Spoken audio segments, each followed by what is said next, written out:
Hello everyone, it's me, JuanGamer54, back in another video, and today we're going to be going back to October Marathon, and we're going to be reacting to... Surprisingly, MatPat has made a video, but this time on Dora. Oh boy. Dora is a demon. Dora is cursed. Well... Alright, I mean, we're tackling my childhood, I guess. Fun fact, I watched Dora, but just because, I was at Mexico most of the time, and my family usually speak Spanish, so I guess it was their way of me learning how to speak Spanish. Had to watch Dora and Diego. I mean, which I don't hate Diego, but I mean, like, come on. Let's do this. Jeez, someone is a fan of Dora the Explorer. And, my goodness, they ripped Dora's head off.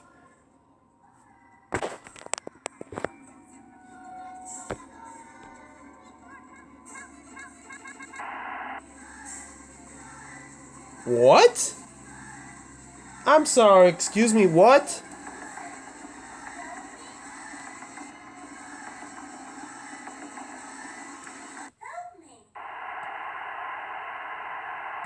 Help?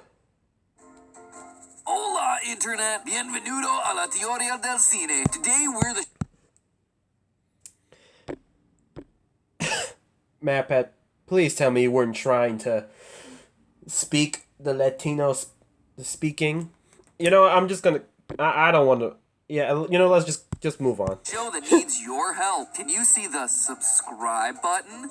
I see it. Where? Click on it if you see it. No, what I did not put. There it is. Thanks for helping me out. In case you haven't figured it out, today we're heading out into the jungle and talking about the Nickelodeon classic Dora the Explorer. For those of you who haven't seen it, the show is all about a girl named Dora and her monkey friend Boots. Dora is trying to get somewhere in every episode, and the viewer has to help Dora by screaming at the television in both English and Spanish, because let's face it, she never sees anything. No, she never does. It is right there, Dora. Right there. Right there. Turn. Are you even trying? Just turn around. Mira atrás a ti. The whole show's presented as an...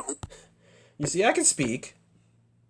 But yeah, at many points, I stopped watching Dora because, like, come on now. I pretty much learned enough. Old school educational point-and-click video game, kind of like Putt-Putt or Pajama Sam. Though, looking at the animation here, it looks a bit closer to those old, awful Zelda CDI games. Gee, dang. It sure is boring around here. My boy. But of course, it couldn't be a video game without some sort of obstacle in the player's way. Other than and simple it's puzzle Swiper, solving, right? the main thing that Swiper? keeps Dora and Boots from proceeding is a fox named Swiper. Called named it. because he likes stealing their stuff. That sneaky fox is always trying to swipe our stuff. And I think Kevin was my brother was telling me that Swiper was a menace, and you know what? I can see it. This man literally comes in and literally just does some heinous stuff, and I was like, nah, this man's a menace.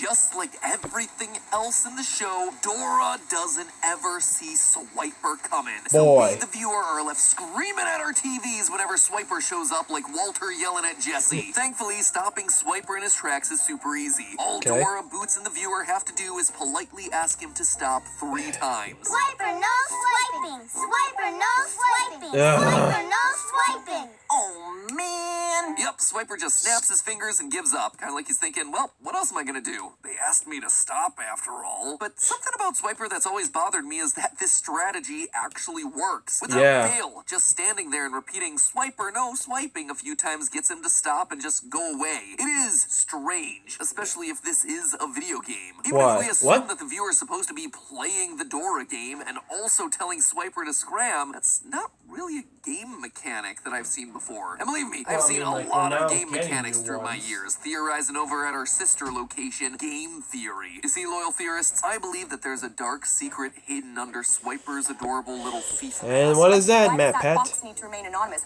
Who is going to recognize one specific fox? Oh, we are facts. Dealing with just one specific fox here, or even a cute anthropomorphized video game one either. Nah, my homie Tails, though.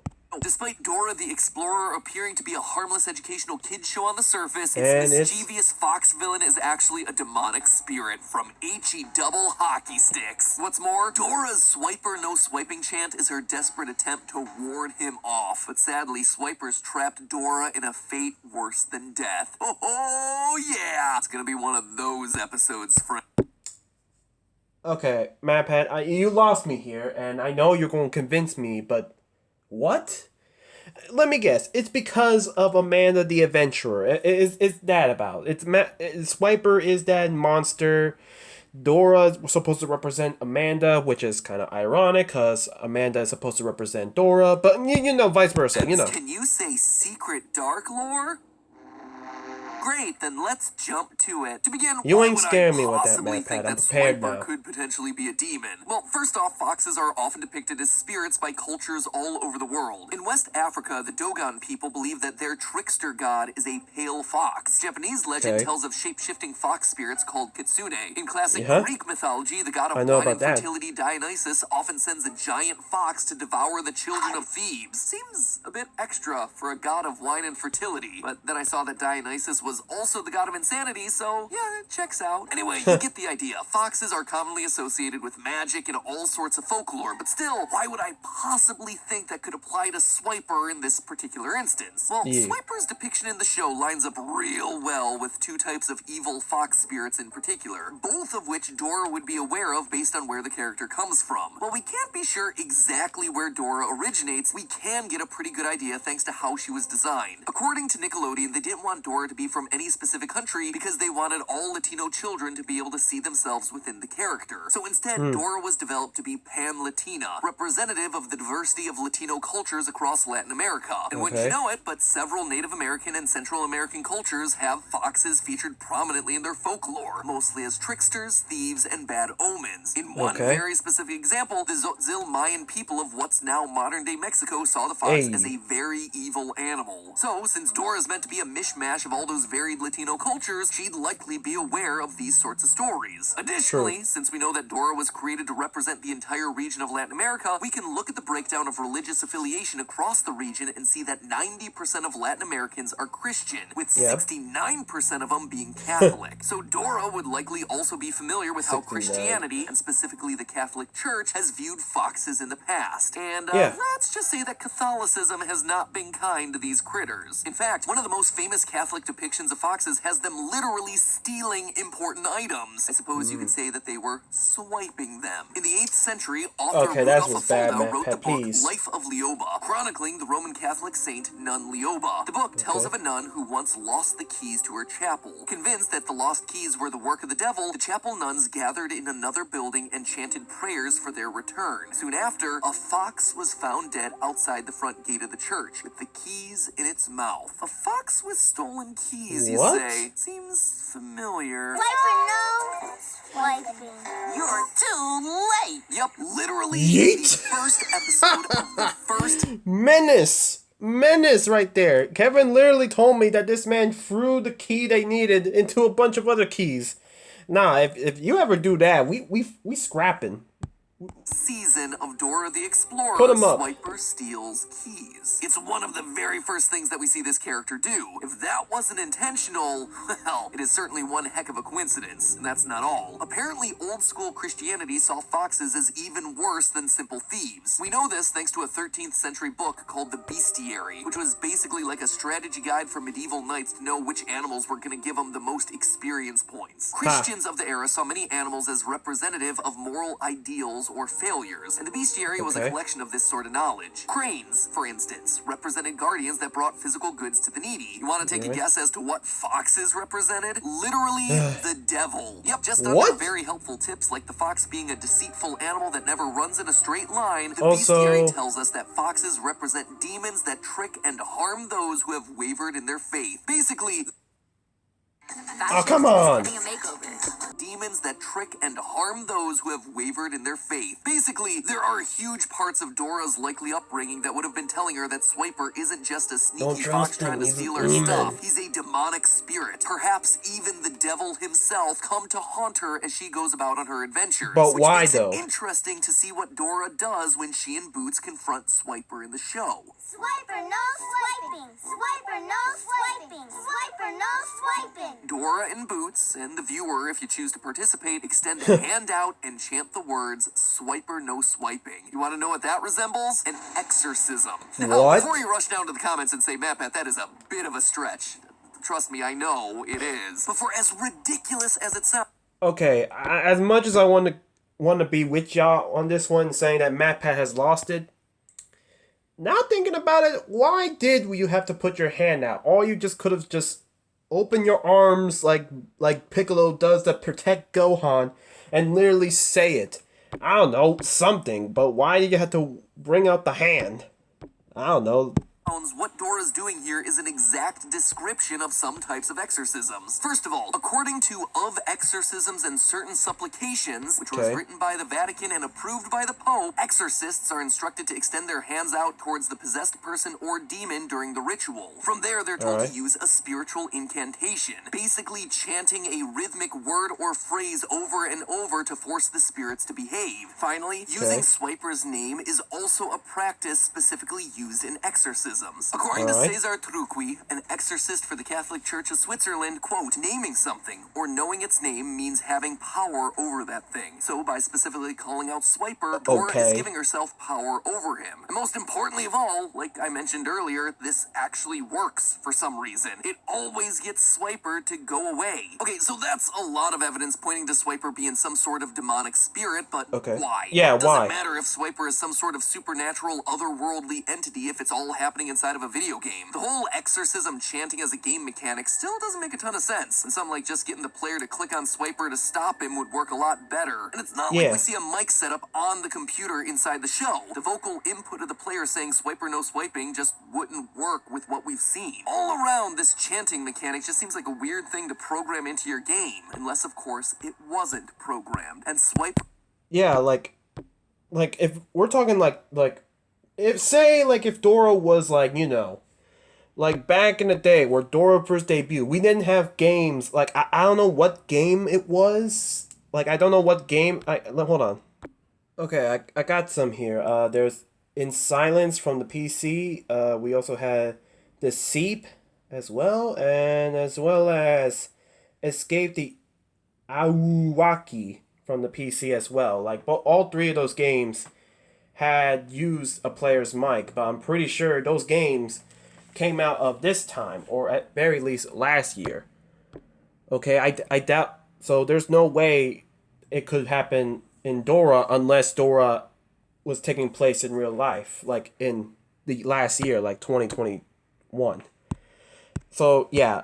Is an actual literal spirit that's possessing the computer. Then it all starts to make sense. The chanting, the lack of a microphone to hear that chanting, and the chanting working to scare Swiper away. But then all of this raises a whole bunch of other questions, like why would Swiper be bothering us if he's actually a spirit? I'm sure a trickster demon would have better things to do than make it a bit harder for a kid playing a point-and-click adventure game to beat a level, right? Well, what if it's not us, the viewer, that Swiper's trying to mess with? What if his target is actually Dora? Now, but why though? though? Ton of sense if she were just some character in a video game, but I don't think she is just some character in a video game. I suspect that Dora is actually a real person, someone who is sucked into the video game, trapped by Swiper as he torments her over and over again, episode after episode after episode. At first blush, that might seem ridiculous, but evidence is actually there when you look. Right from the very beginning of each episode, in the intro, we see clues that Dora might not actually be a part of the game. In the first few seasons, Dora the Explorer opens with a brief live-action segment, entering a house, walking up to a computer, and starting to play the Dora the Explorer game. But something seems off when you actually think about what's inside of this room. Sure, you have a lot of stuff that you'd expect. Some sports balls, a teddy bear, a chain of those paper rings that everyone makes in elementary school, and at the desk, we can see figurines of both Swiper and Boots, the main animal characters from the game. So we know that this Dora the Explorer game exists in the world enough so that there's merch to buy. But you ever notice notice what isn't in the room? Merch of Dora herself. You know, the flagship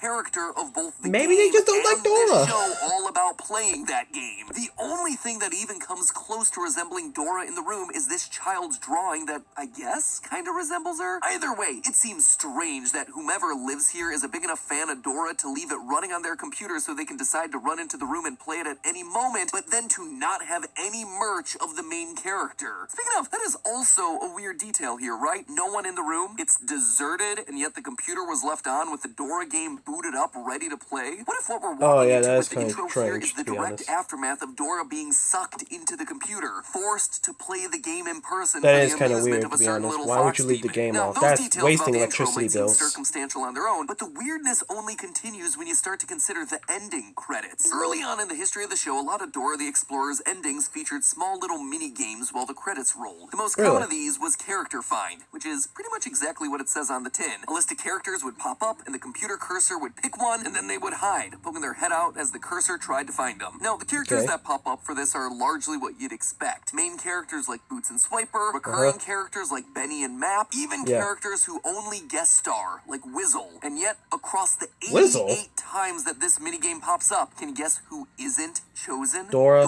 Despite supposedly being the starring character in the game, she's not chosen once for the Character Find minigame. Heck, though she appears on the logo for the select screen, I think you could argue that she was never even Hey, an yo, wait a option minute. How was Santa a available option? I mean, well, I to begin guess with. Santa And it's not like was the Character a Find good is character. against choosing human characters either. It had no problem choosing Santa Claus in the episode where he guest starred. Freaking Santa Claus was chosen before Dora. It's a Dang. strange decision that starts to make sense when you consider that Dora isn't a character inside the game. She was never chosen because she shouldn't exist in this world. The game wasn't programmed to have her selectable as an option. But wait, I hear you saying, what about that live-action Dora movie that came out a few years ago? Dora and the Lost City Oh, of yeah, Gold. that It was one, way huh. better than it had any right to be. And correct you are, random commenter, it Wait, it's good? was really solid. But It's good.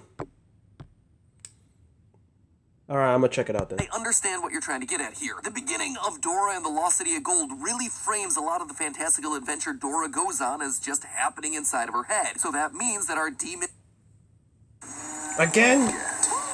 inside of her head. So that means that our demon spirit fox in a video game theory can't be right. Right? Wrong. Go watch that movie again, because if anything, it solidifies that Dora is a real person trapped inside of a video game. Right near the beginning, Dora straight up breaks the fourth wall. Hey, there's my saying, boy Diego. C'est delicioso.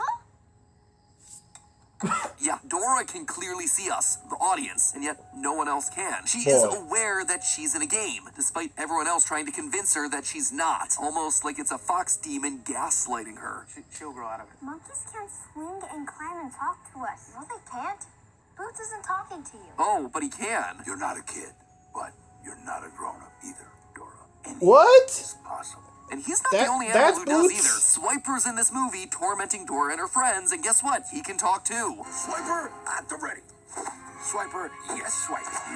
Make no mistake, this movie is Swiper, still yes, existing swiping. inside the realm of the Dora video game. I mean, there are a ton of video game elements here. I'm a talking backpack, and I'm a map with a mouse. Yeah, and What? that bag holds way more stuff than it should. A generator, a radio, food supplies, what? a hammock, a What? giant knife, to the What? point that this thing has to be bigger on the inside than the outside, just like Like a an video inventory. game inventory. And it's not just cool video gamey items either. Multiple times throughout the film, Dora does stuff that should get a normal person killed, like jumping into a ravine with minimal injuries, or sliding under a plane's moving propeller blade, or rolling down a hill inside of a tree trunk. She also solves puzzles in order to progress and disarms booby traps in order to get treasure. The Just gang like a even video takes part in game. what basically amounts to some quick time events to avoid spikes. I thought it was just a video game thing. You're right, forgettable side character. It's just the video game from Dora's perspective, inside the Okay. computer. And we're just seeing everything through her eyes. That's why everything looks so realistic. And the extra bit of proof, the cherry on top, the final nail in the coffin, there's a moment where the illusion completely shatters. About What? halfway through the movie, Dora and her friends stumble upon a field of flowers that spray hallucinogenic spores in their face, beginning Okay. a sequence that's done done in the style of a classic Dora cartoon. Hey. And during this sequence, she straight up jumps off a cliff and then reappears again at the very top, just like she respawned after dying. This, like my Mario, friends, is the mask slipping from the demonic computer program, revealing to Dora what's really going on here. She is a real person trapped in an old point-and-click video game. Really, we should have known something was fishy from the movie right at the beginning. What do we see right at the beginning of Dora and the Lost City of Gold? What? Fox propaganda. Swiper Fox trying propaganda? to gaslight us, the audience, just like he's gaslighting her. Literally, the first thing that happens in the movie is a helpful, totally true PSA from the Fox Council of the Americas, which tells us this. They don't exist. Everything you're about to see is true, except that foxes don't swipe. That is a hurtful stereotype. Oh yeah? Well, I'd say that trapping a kid inside of a video game and tormenting her for years is just a wee bit more hurtful, Swiper. But hey, Wow. you don't have to be trapped inside of a video game tormented by a fox demon to be complete. Alright guys, that's going to be the end of the video, guys. Thank you guys so much for watching.